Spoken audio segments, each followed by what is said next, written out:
So this is Mike Weltevrede. He's been debating at Cicero for a little over 3 years.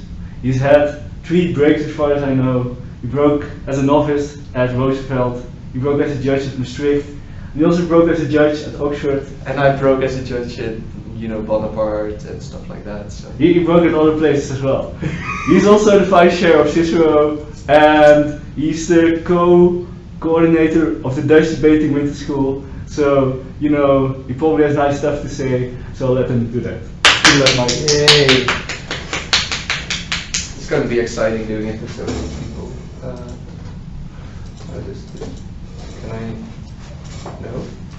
Okay. That's not. Alright, so, hi Martijn and Jos. I'm going to talk about migration, I'm going to talk about refugees, and the main goal of the workshop, which is why I chose the subject, is because I think there are a lot of prejudices and all of that about what migrants are, what refugees are, all of that, so what kind of people are actually in there. I'm going to talk a little bit about causes of the entire conflict, so why are there so many refugees, why are there so many migrants, and also some other people that are involved. Also going to show you a few facts and figures and stuff like that. So this is basically what we're going to do. And give you some definitions, what are migrants, what are illegal immigrants, some causes of everything, facts and figures, the solutions that are currently already being used by the United Nations Refugee Help Center and all of that. Show you maps, because those are fantastic, like you'll knows about this because we heard about that at Maastricht. I'm going to walk you through some motion examples. Can't really do a debate with 3 people. Maybe we can, like Ironman AP might be a thing. So we'll walk through that. Okay. So some definitions, right? 5 things. So firstly, migrants is basically the entire thing, right? So refugees are migrants, asylum seekers are migrants, IDPs, so internally displaced people are migrants, illegal immigrants are also migrants, right? So note that all of these definitions exclude minors. So everyone who's under the age of 18 has to be taken in by a country, and that's what they generally do. When they turn 18 and they are residing in the country, they generally also apply for asylum. Doesn't mean that they're accepted, more on that a little bit later. So migrants. I'm going to read some definitions because then it's really clear word for word what is actually meant by it and interpret them a little bit. So for migrants, what UNESCO says is that a migrant is any person who lives temporarily or permanently in a country where he or she was not born and has acquired some significant social ties to the country.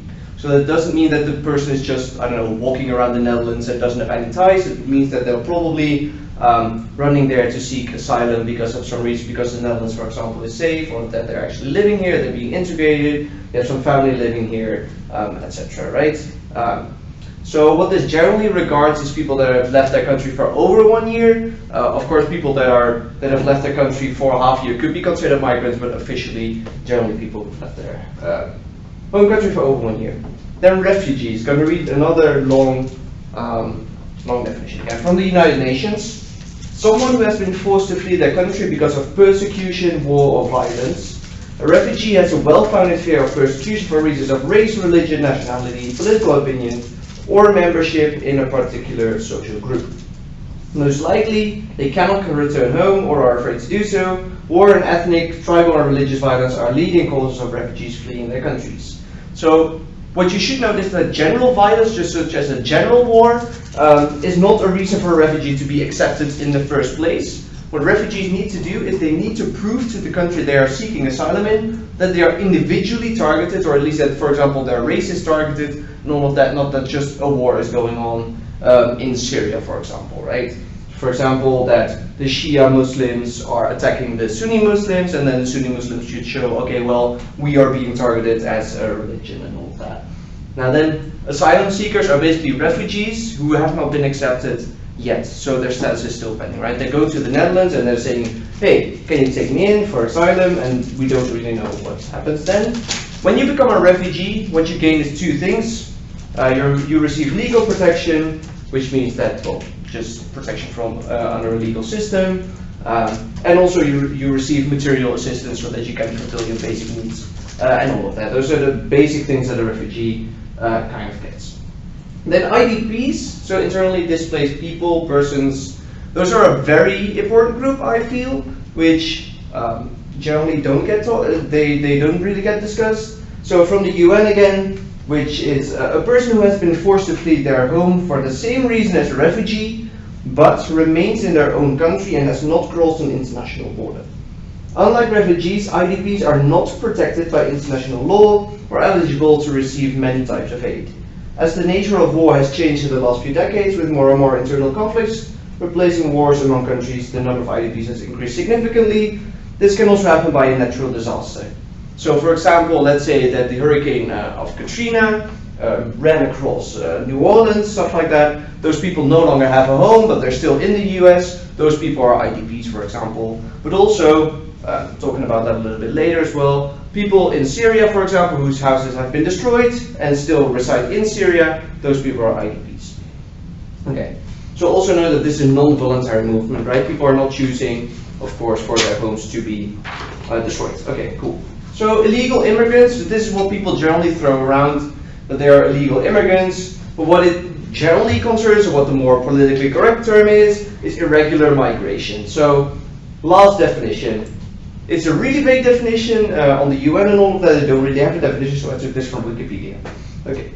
Illegal immigration or irregular migration is the migration of people across national borders in a way that violates the immigration laws of the destination country. However, it is also noted that illegal immigrants tend to not be the poorest within the populations they emigrate from. So note that these people are generally middle class and all of that. They're, for example, seeking opportunities and all of that. But what is generally a thing is why illegal immigration takes place is because they see that there are some risks to actually immigrate or migrate regularly, and there are some benefits, of course. This kind of a way of, right, like we do in debating, we make a way of between risks and benefits and harms. This is what these people do. So they have several benefits. So of course, their main benefit is that they get an increase in income, an increase in living conditions, and for potential future residential permits, they may also get better expectations, right? So those are the main benefits that they take on. And they weigh that up versus several costs. Firstly, of course, there might be restrictions because you are an illegal or an irregular migrant. You have more restrictions than another person, than a regular migrant, given that they actually find out, right, that you're illegal. Okay.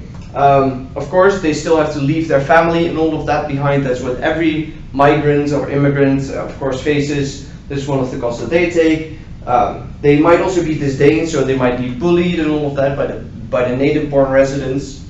And there's also a probability of being detained and have sanctions, of course, because you are illegal, you're not abiding to the immigration laws of the destination country, so they can basically arrest you, prosecute you, and all of that. Cool. Any questions on definitions and all of that? Cool. Okay, so causes. I'm going to talk about 4 causes. I also posted these in the Facebook group with all kinds of info. If you read up on that, cool. If not, whatever. I'm going to talk about the Syrian Civil War, the Islamic State's militants. I'm going to talk about Southwest Sudan conflict and oppression in Eritrea. Okay, so I've got beautiful maps to illustrate whatever I want to say, so this is pretty cool. This is just some background information on the Syrian Civil War. Cool. Okay, so how did the Syrian Civil War start? It started with some protests against the president, which is called, I need to say this correctly, Bashar al-Assad, in March 2011. What these protests were mainly trying to do is they were trying to establish more of a democracy in Syria, and actually there were a lot of military sieges, months of that, and actually after that the protest kind of turned into an armed rebellion. So it was an actual rebellion versus the government. They actually had guns and all of the sort of arms, and that was around July 2011, so about like 1/3 of a year later. And what actually, firstly, the Syrian government actually relied heavily on the local protection groups that they actually had. But after that, there were a lot of volunteers which formed the National Defense Force, which then became the main military army of the military force of the Syrian state. And what's very devastating, I would say, is that in June 2013, over 90,000 people had already been killed. So that's, well, about 2 years and 1/3 of a year. 90,000 people have been killed. But only 2 years later, this number already rose to 250,000. So that's quite devastating. Why that was is that both sides committed war crimes, and that both sides, or that actually chemical weapons were used. What the Western powers say is that, of course, this was probably only used by the Syrian government. What the Syrian government did is they say, well, of course it was not us, it was the rebels that did it, and you kind of have that jibber-jabbering discussion going around. So as a result of that, more than 4.5 people have fled Syria, mostly to neighboring countries. We're going to talk about that a little bit later, about the neighboring countries, how many people go there. And only 10% of that has sought safety in Europe. Jos. You said 4.5 people. 4.5 million, sorry. Yeah, 4.5 million. Yeah. So besides all of those 4.5 people, so those 4.5 million are people that have actually fled the country, right? On top of that, you have 6.5 million people that are IDPs, who have fled their home, who don't have a home yet. For example, it was bombed, so they had to flee their hometown, and who are now living in Syria, or well, they're being attacked in Syria, and then probably not living that well. Okay. So in 2015 alone, might be very interesting to know, I don't really know, I found quite devastating that 1.2 million people left their homes in 2015 alone. Okay, so what you can see is that this mostly took place, what the fuck? Okay, this mostly took place right over here, right? So you see that the green part is the rebel control, pink part is the regime control, so after years of conflict, this is the situation. You still see that they're bordering, this is kind of the main place that they tackle, also over here around Aleppo, but it's mostly in the western part of Syria. This is about IS, right? The orangish part. So I guess both of you know kind of about IS, right? What happened and all of that. What IS mostly did is that they came into existence after all of this had been going on, right? After the Syrian Civil War, or at least during. And what they did is they saw all of this chaos, and then they came into existence. They declared this caliphate, so which means a state ruled by like Islamic, by Shia law, and that's what they kind of did, right?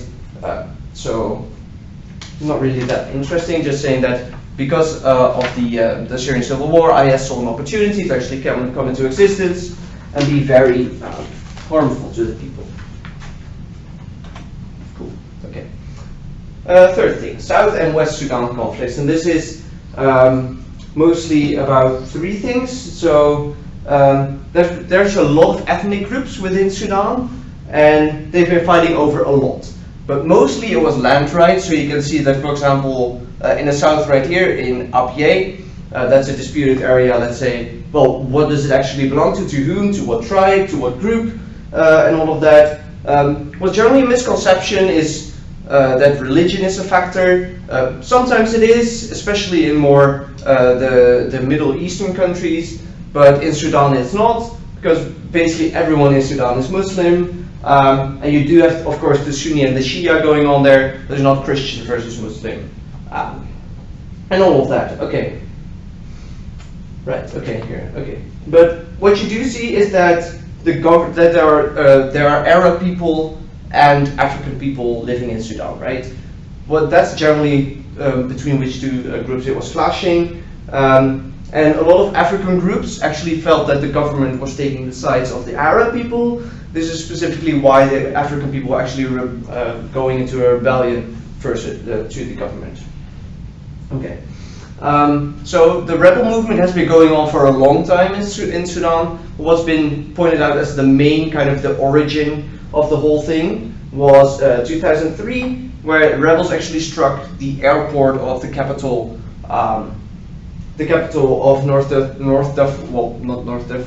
Darfur, which is right here, which is Fasher. Move the camera.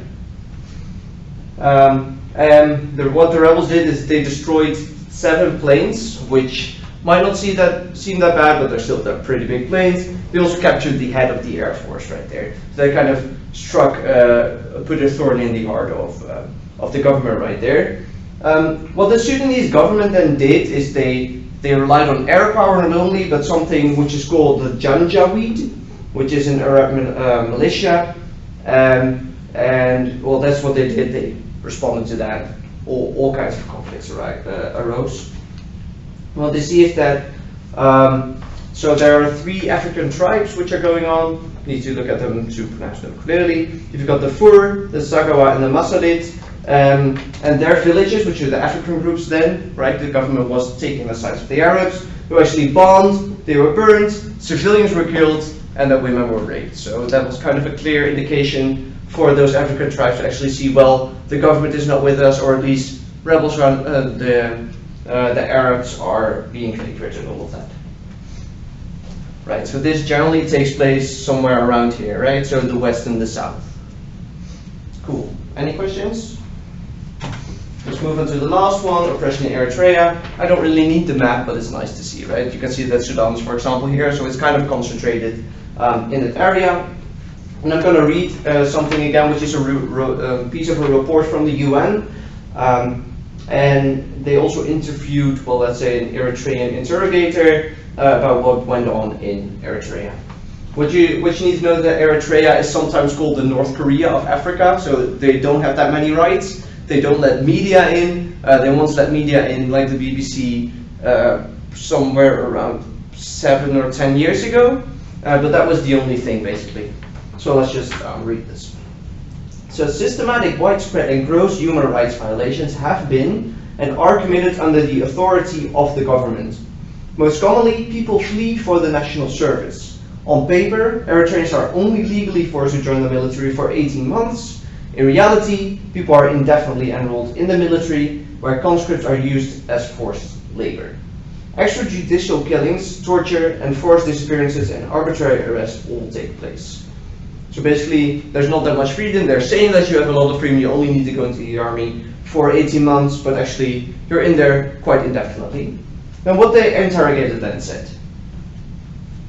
Torture includes beating with whips, plastic tubes, and electric sticks, standing under the sun then, on a very hot sunny day at noon, tying the hands and feet like the figure of 8, tying the hand and feet backwards, known as the helicopter, tying to trees, forcing the head down into a container with very cold water, beating the soles of the feet and the palms. In addition, the interrogator is allowed to use whatever fantasy comes to his mind. So basically, these people are oppressed, they're being harmed, they're being whipped, they're being, well, basically the women are being raped. That's not really nice to live in Eritrea, right? So this is why a lot of people are actually fleeing Eritrea again. So there's a constant climate of fear as well, because civilians feel that also the government is spying on them, there's a big brother kind of thing going on, and that the security services are always monitoring their activities, right? That's not really nice to have as well, that you don't have any freedom, and even if you have, you still think that the government is following all of your moves. Cool. Any questions about the causes? Go on. Okay, yeah. This is some nice map to see where we're going, so you can see that these two are kind of concentrated here, Sudan and Eritrea. You have Syria and Iraq, of course, over there, right? So maps are really nice to have. More about that later. Cool. Facts and figures. Yeah. This is worldwide, right? So these facts and figures. There are 275 million documented migrants. So note that there are also a lot of people that are not documented. They don't even fall under these figures, of course, because they're not documented. I don't have the figures. That's the thing. Yeah. So in June 2014, the number of refugees was 9 million. And then 1 year later, there's an estimate, because there are still a lot of refugees that are actually crossing borders because of the whole refugee crisis, that this is just an estimate, but there are approximately 14.4 million refugees going around, right? They're running around trying to find a home. But also, what you notice that almost 4 times, well, even more than 4 times as large, you have 60 million IDPs. So that's people also in northern countries, right, like the US, but mostly this on the Middle East and all of that, mostly in Syria. And I have a beautiful map of that later as well. But also note that IDPs are much worse off than refugees in the most cases, simply because they receive minimal to no support from the government, where refugees are actually granted, for example, the legal aid, right, and all of that kind of stuff. Okay. So some example, there was a United Nations camp which was in South Sudan, which was like. So right here, somewhere around the disputed area, and what then happened is that the camp was actually attacked by another tribe, and because there was no protection from the government, the UN couldn't really do things because they had no say in there. They couldn't do anything, right? Those people were just attacked. The UN couldn't help them, at least not directly and not that well. Okay. It's also very interesting is that the largest acceptance of refugees is by Pakistan, Iran, Turkey, Lebanon, and Jordan, which you can see right here. You can also see that there's one big ball for Germany, of course, but especially over here you can see a lot of big spheres indicating where it is. I personally really like this map because you can see, well, where are the refugees actually going, what is going on. Also you can see that asylum seekers, for example, they're especially prevalent in South Africa and the United States, so these blue balls. So that's going on. Why is that? That's because a lot of people actually only cross one border, right? When they are in Syria and they need to flee their home, they want to leave Syria, what they do is they just go to other countries, so, right? So they might go to Lebanon, they can go to Jordan, they can, well, probably not a wise idea to go to Iraq, but they can also go to Israel and all of that. I don't know why it keeps doing that. Cool. Right. So these are some flows. There are a lot of definitions right here. You don't need to read all of this, of course. But you can see that there's a south and a north. And what you see is that, for example, North America, West Europe are all north. And there are some contests on what countries are actually north. What's generally used is that countries with a high income are classified as north, and with a relatively low income are classified as south. So there are some flows, right? So people that move from south to south countries, so for example, movement within from Syria to Lebanon and all of that, and there's about 42% of the people, of the refugees, of the migrants, that are actually going to neighboring countries, or at least countries that are also in the south. But for example, people that go from south to north, there's 35%, which might also be handy to know. What's actually quite striking, I would say, is that there's also 16% migrants north to north, but when you think about this for a little while, it's not that surprising, I'd say, because this also includes migrants that are just moving there for, I don't know, retirees and stuff like that. So all people that are retired and just want to, I don't know, enjoy life. If I want to have a job in America, stuff like that, I would be the north to north migrants. And then north to south, those are generally also old people retiring. Not that interesting.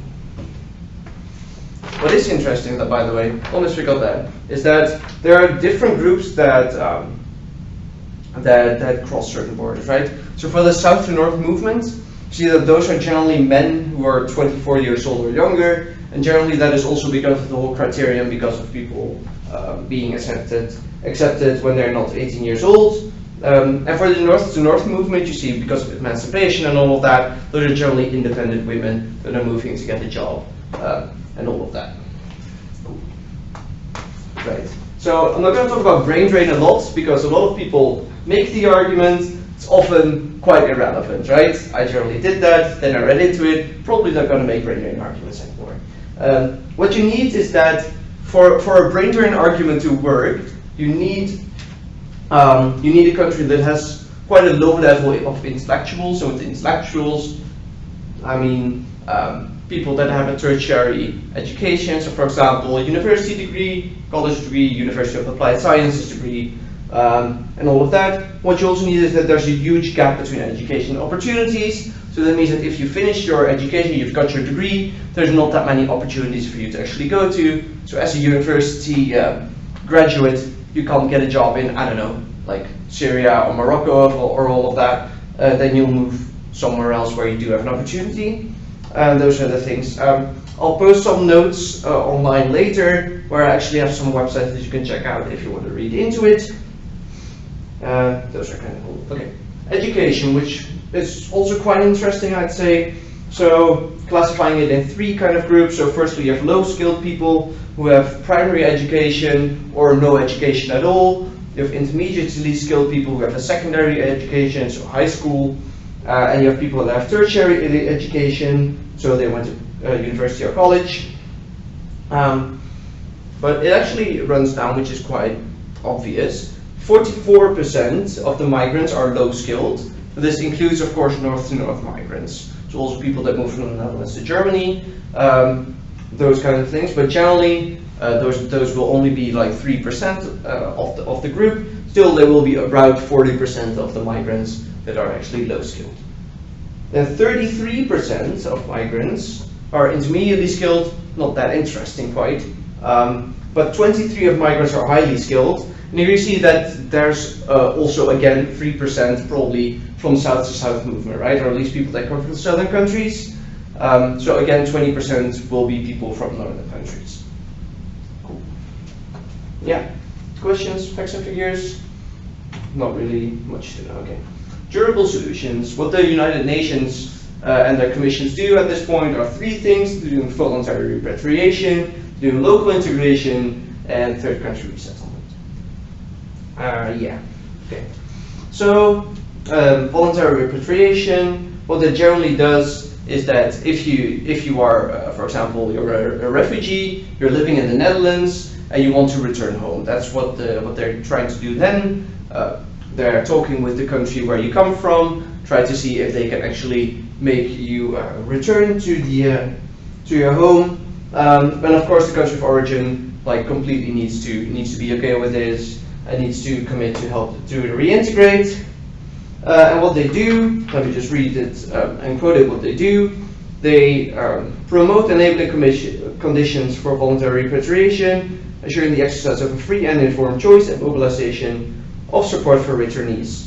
So how do they do that? They do that by 5 things. Firstly, they organize these visits for refugees where they can actually go back to their country under the supervision of all kinds of people to see how it's going. They also have a lot of information about what is actually going on in your home country, given that a lot of people that are actually refugees generally don't have access to this kind of detailed information. They also engage in peace activities. They're promoting housing and property restitutions, and they're also, of course, providing legal aid to returnees if they need it, because a lot of countries where they come from are quite shit. Okay, so for example, Somalians, which you're trying to get back to Somalia, but they don't want to. What Somalians have been doing, or at least what's happened in Somalian culture, is completely based around movement, right? A lot of Somalis that actually outside of Somalia, they're trying to get into Germany. They're not being accepted by Germany. They go to France, they're not being accepted by France. They just go to a lot of different countries, right? What's kind of interesting, or at least handy to know, is that you can only apply for asylum in one country at a time, right? So if you apply for asylum in the Netherlands, you cannot simultaneously apply for asylum in Germany and all of that. So that's why also they're moving a lot. They cannot just simply apply for asylum everywhere. Okay, so local integration is quite obvious. It's just the integrating of people in society, in the host community and all of that. And this is generally done when it's not possible to go home. So, of course, when the voluntary repatriation is not an option. There are some security threats, though, which you shouldn't think just about local integration, which means that you're integrating them in the Netherlands, but also that you're integrating them in Lebanon, for example, and all of that. You have a lot of security threats, especially in those southern countries. For example, with terrorist organizations and all of that. So there are a lot of terrorist organizations, for example, Somalian ones that are in there that can actually be brought into the country. You don't want that, right? You don't want people attacking all of that. Then you do have the stress that it puts onto the people that are actually living in the country. There's a competition for resources, also, so that people will say, well, they're taking our jobs. And even if the government would then say, well, we're not allowing them to have a job for 1 year or something like that, then the citizens still claim that they're taking up tax money and all of that, right? So it's kind of a difficult situation, difficult discussion, cannot really get out of it. That's a problem. Okay, third country resettlement, which is the third thing that they actually do. What this means is that, for example, when refugees come to the Netherlands and they're being attacked a lot, for example, in the Netherlands, or at least they don't feel safe. In general, what the UN then does is they're talking to I don't know, the United States or something like that, like, hey, can you take in these refugees? We see that they are quite nice, that they're good people, but they just simply do not feel at home in the Netherlands right here. Could you take them in? And you're just moving them from a country that they actually got asylum already, you're moving them to this third country which does accept them. Yes? Yeah. How common is this third country resettlement? Huh? Do you know how common this is? Yeah, I was just coming to that, right? So there are 14.4 million refugees, right, that are documented, but only 1% of that are actually being resettled. So it's not that common. However, you could see that this might be a little bit more common, or there might be a debate about it. For example, like this house would force them to resettle everyone that wants to ask for it, or at least loosen the constraints on it, stuff like that.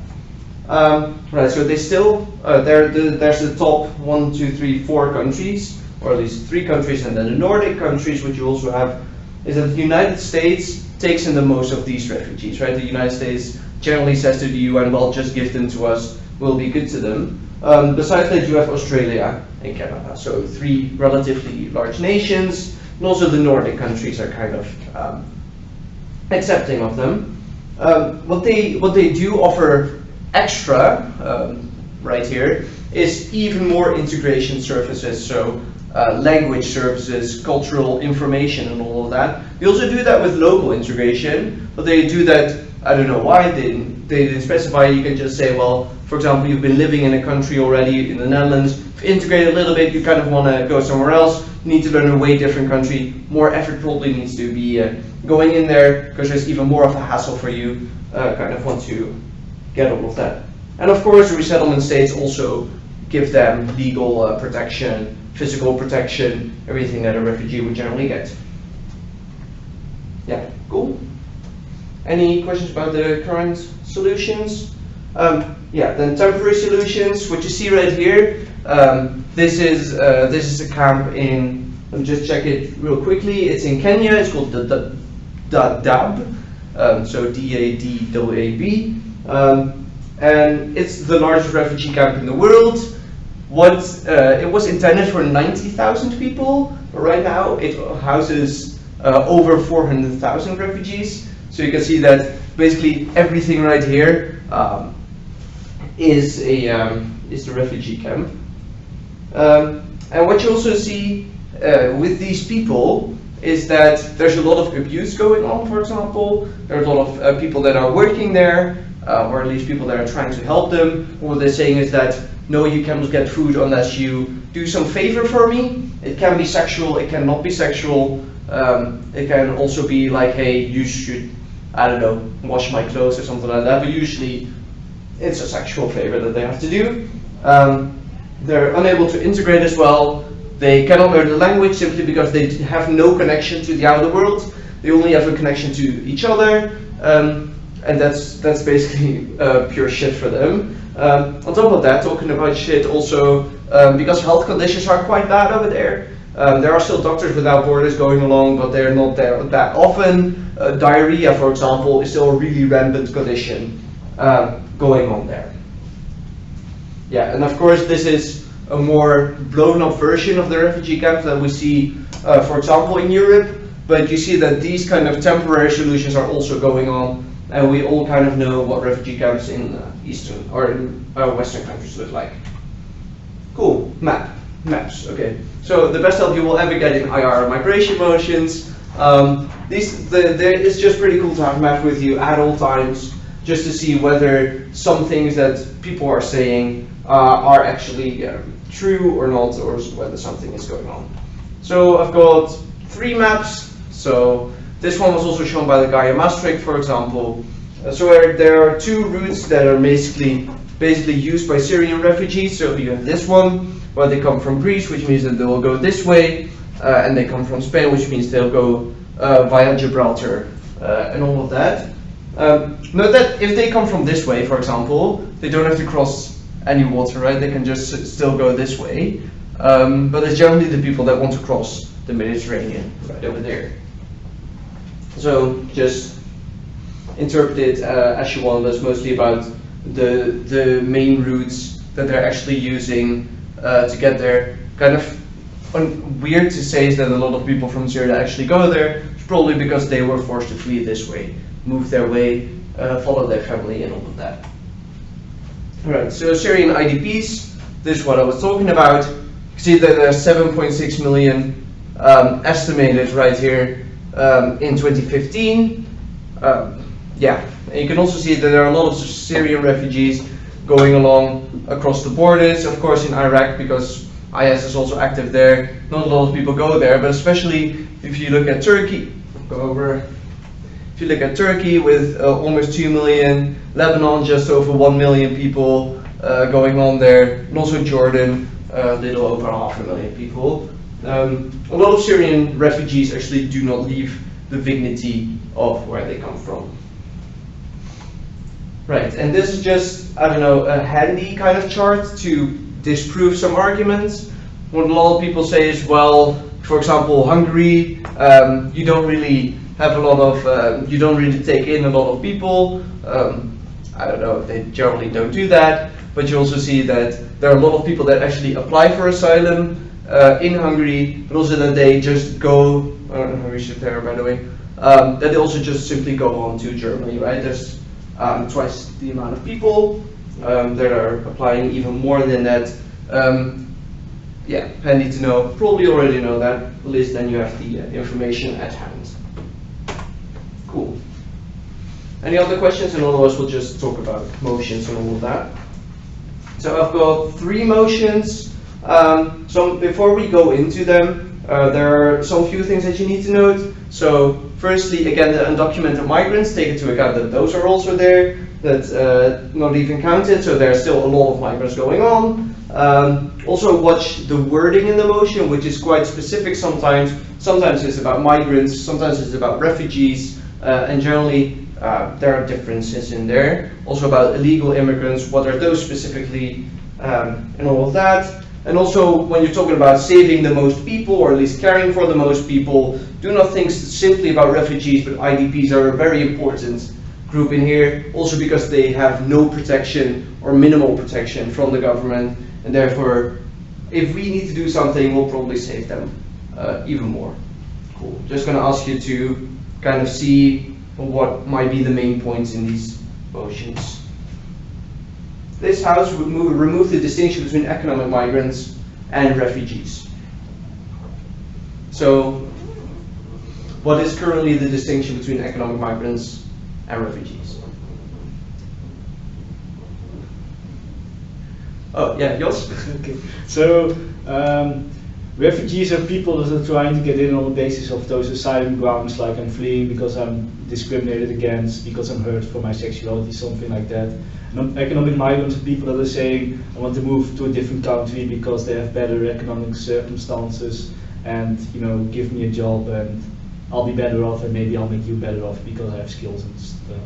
Yeah, so also usually economic migrants come from a country which has an economically bad background, so they have not that much opportunities.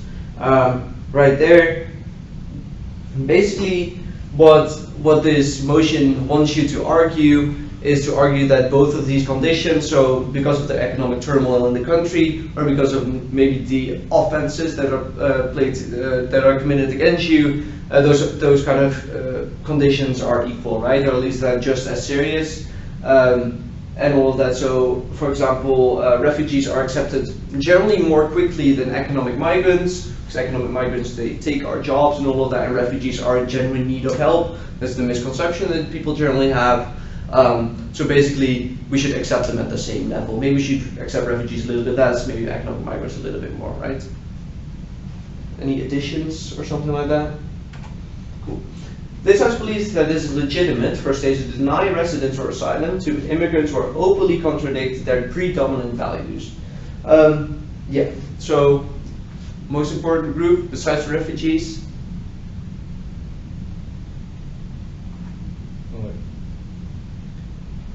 The inhabitants of the state. Yeah, I think that's what I would think about more quickly as well. Is well, Martijn, what would be a question that you would consider when you see this motion? in the first place, does this also apply to, for example, I forgot the term, but people who go to another country to work there? Yeah, economic migrants, you mean? Or Yeah, specifically the higher paying jobs, for example. So people from China coming here to take over a company, or yeah, it's basically also economic migrants, but to a lesser extent. So the main thing that I would be thinking of is how would the people within the country actually react to these immigrants, to migrants that actually come into their country, and then actually it appears that they actually openly contradict their predominant values. How would these people react?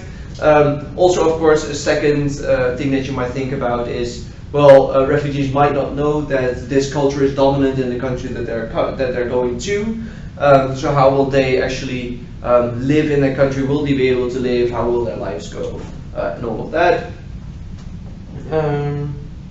Yeah. Okay. And the last one. This House believes that developed countries should grant an amnesty to illegal immigrants. I think both of you know what an amnesty is, right? So just not punishing a group of people.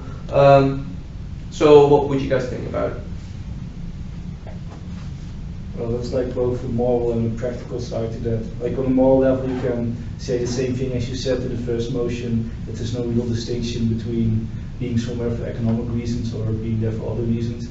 But secondly, it might just be very practical to just say, if this big illegal group and they're being like not treated well, they have to hide and stuff, and we're just better off making them part of our society. Yeah, basically. Do you have anything to add, Martijn?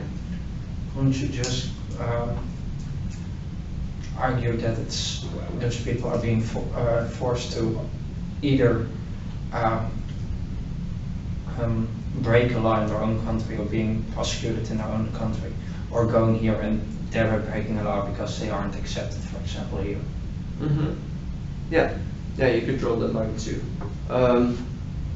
Also, something that you might consider is the impact on refugees that have actually already been accepted or that went a really tough way. And then when you go illegally and you do all of that, violating all of these immigration laws, then you suddenly get an amnesty and all of that. How would that make people feel and all of that? Yeah, shouldn't you, like if you prop this, shouldn't you then like make sure that there's a hard way towards the amnesty? Sorry? Like if you would prop this, shouldn't you then make sure there's like a hard way to the amnesty? Yeah, that would probably be a thing. Not like, okay, you can violate one law really, like, I don't know, really softly, not really violate it at all, but maybe damage it a little bit and stuff like that. Probably wouldn't give you this amnesty and all of that. But if you make the amnesty hard to get, especially for groups which aren't well informed and don't have the resources or knowledge to interact with government, don't you just make it almost impossible for them? No, because it's not necessarily saying that, well, we need to see you, I don't know, being cut open and all of that, and being raped and stuff like that for you to get this amnesty. Just you're being an illegal immigrant, and then you still need to have these conditions, right? If you're just a really, I don't know, someone with high power and a lot of money and all of that, you're still being a migrant, but you're going illegally, probably wouldn't get this amnesty, right? So you probably frame it in the way that this concerns people that are actually have the more have good moral reasons to actually go on and migrate irregularly. Yeah? Cool.